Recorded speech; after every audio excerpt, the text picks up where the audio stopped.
Okay, we've been speaking on women empowerment all day, and when we talk about balancing your act, I don't think there's a better example than Atiqa Odho, who's just joining me here right now.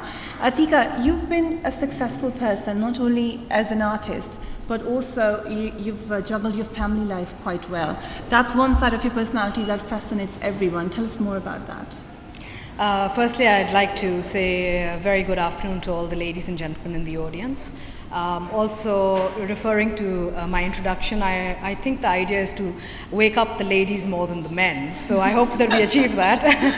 And I'm extremely delighted to see so many ladies sitting in this room today. As far as, Faria, your question goes, I think juggling or a balancing act is probably something that comes naturally to a woman. If we speak from a women's perspective, because we are very good managers. We run a family life, we run a home, we can manage careers. And overall, women are very good multitaskers, so I don't think it's even an issue. I think it's all about what we would like to achieve with our time and space while we're here. But when we're juggling, there's an important thing to juggle in Pakistan in particular, or South Asian countries, where there's a certain taboo attached to a working woman, in particular a woman in showbiz. How do you tackle that? Well, we have a lot of, we have a support system here, unlike the women in the West, where we have a lot of personalized help in the form of staff and maids. And so when it comes to the domestic front, we do have a lot of support, which women in the West don't. So we're not really relying on, let's say, daycares and nurseries and stuff. So it's easier to actually, if you structure and organize your management and your timelines well, it's actually easier to go out into the workforce here than in the West. As far as social taboo is concerned, I say this again and again, who is creating the social taboo and what kind of people are actually judging or advising us. I think when somebody gives us some form of advice, you should actually look towards them and think of what they've achieved themselves in their lives, which is a very relevant thing to consider, because at least in my case, personally speaking, I've always felt that, if I wanted to do a particular thing, I have to have a very serious level of commitment towards it, because if I want to motivate people, if I want to team build, if I want people to come along with me, then my sense of commitment to it has to be 120%, so that people actually sort of stick in with me. And social taboos are really, I think, a thing of the past, frankly. Even gender divide, I think, is a thing of the past. I think we women are out there now, and more than male, female, social, I think it really comes down to capability. We need to know what we're doing, and we need to work extremely hard towards it. Well, you mentioned support system. That is one plus point for South Asian women. Let's talk about your career now. We know you started with Sitara and Mehrunissa, and what a career it has been.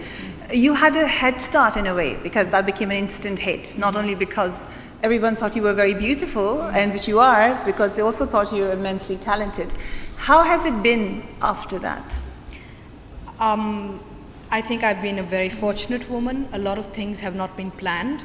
I came into television by default, but once I came into it, I realized the impact and the power and the fact that we can actually change and influence so many millions of lives. As far as my television career goes, I have always the main central idea behind any character that I've picked, and one can go back into history and look at my work that I've done, is the fact that I've always tried to contribute to women empowerment through the roles that I have selected, even down to the fact that I've actually had tremendous fights with my writers and directors, because I've not liked the way they've ended her story, and I've said, if you're going to start her off as this poor slob, at least end her off as somebody who's empowered by a certain system or an ideology.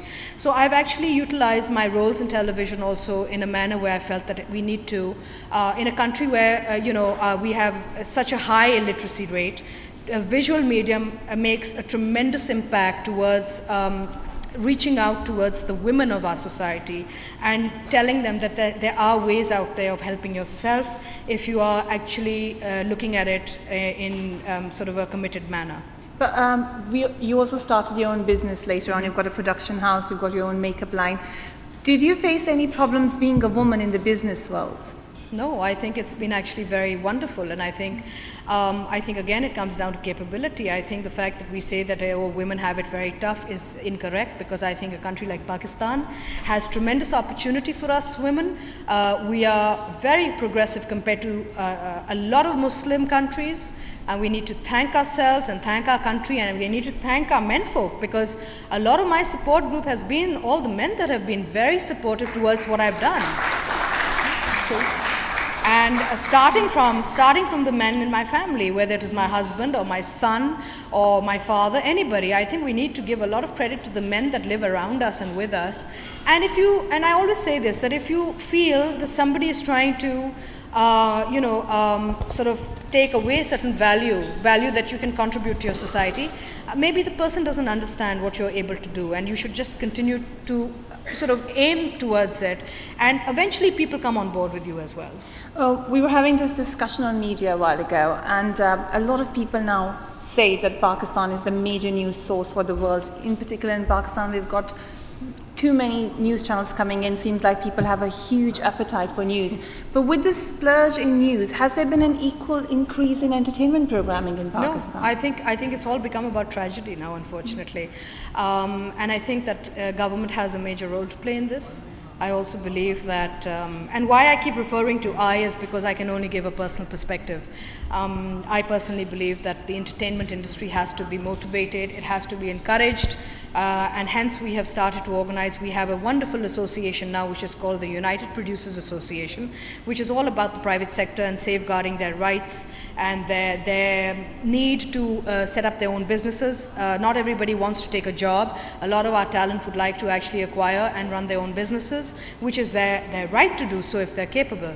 And I think structure is what's required. I think that the government needs to start to work very closely with the talent of this country, because so far what we've done is we've created a boom, but there's very little structure. There's no, there are very little communities that you can sort of address. There's associations and unions, or whatever you'd like to call it, are extremely important so that you safeguard every segment of a certain trade, specifically media, because it's a trade that actually influences a major volume as far as your society goes, and it also takes the perception of your country out towards the international markets. So it is a trade. The media industry is a trade which should be managed very well, extremely carefully, and dealt with in. It's not just about what the broadcaster is doing. It should also be about, is the musician safe? Is the actor safe? Is the writer safe? Is the director safe? Because if you don't look after the backbone of your industry, which is the talent,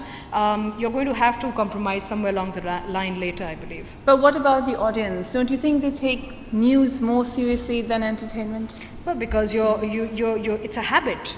You're forming a habit. You're actually, what the broadcaster today is doing is creating a certain habit that the audience is getting addicted to, and it's really it's a very dangerous form of following that you're developing, because hopefully someday Pakistan is going to become healthier, and we're going to have less issues when it comes to the extremism and stuff, and I really wonder what the news channels will have to cover then. Well, we're talking about entertainment. One major distinction between news and entertainment is that entertainment personalities are more vulnerable, more prone to scandal. How come we've never really heard a major scandal about you? Oh, I don't know. I don't know. I mean, maybe there wasn't anything to talk about. Also, I think maybe because it's more about the output. Like, look, every individual sitting in this room has a story to tell. Every individual sitting in this room has had good times and bad times, and we know it. Every individual has made mistakes and made some very wise decisions as well.